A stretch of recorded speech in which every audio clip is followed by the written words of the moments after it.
Well, South Africa's worst drought in over 100 years has devastated crops and could push up food prices. We're also seeing severe water shortages in many areas of the country. Well, the record temperatures in SA as well as floods and fires across the region are raising alarm bells on climate change once again. Now, these effects are being felt across the globe as sea levels rise, tropical storms smash into coastlines and permafrost in the polar regions melts. Now, although Africa contributes relatively little to global warming, the region is suffering the most from its effects. Over 180 million of our people in sub-Saharan Africa alone could die as a result of climate change by the end of the century.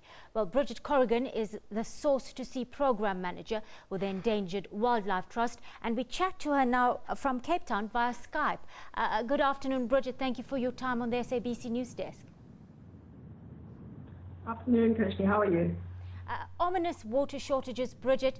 Is it a threat we should have foreseen, and could it have been averted? Yes. So it is a threat that we have foreseen, and we know these kind of events are likely to happen. This is one of the severest drought events in quite some time, in about 3 decades. This is the driest year in a century. So we've really been hit hard by the effects of El Nino, which is a far more extreme weather event. But climate change projections are very clear in that this kind of weather will persist. So we are not as prepared as we should be for it, but I think this is a big wake-up call. All right, Bridget, we've just heard from the agricultural minister saying that 5 to 6 million tons of maize will have to be imported this year to South Africa. Speak to us of the implications of climate change on the broader South African region. The implications of climate change are very concerning to us. From a water perspective,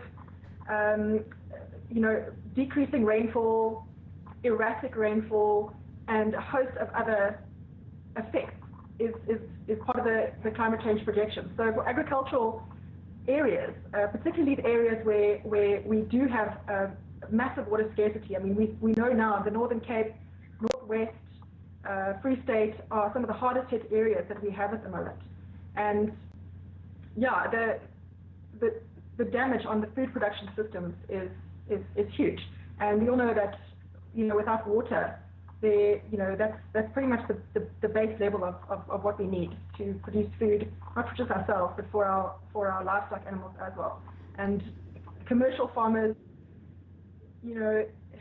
are extremely hard hit. The emerging farmers are one of the most vulnerable groups that we have, especially in those areas where we don't have a lot of economic development. All right. Bridget, but South Africa is in a strong position to lead. We are an active member of the AU, a vocal member of the G77. We do have strong international leadership and very good policies. But how do we best implement this and help vulnerable countries in Africa adapt to the impacts of the climate change you've been telling us about?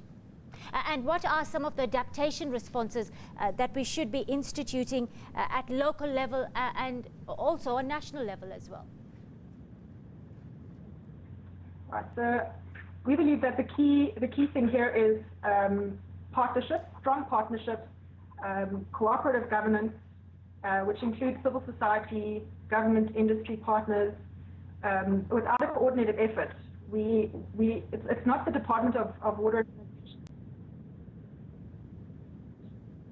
Yes, I am.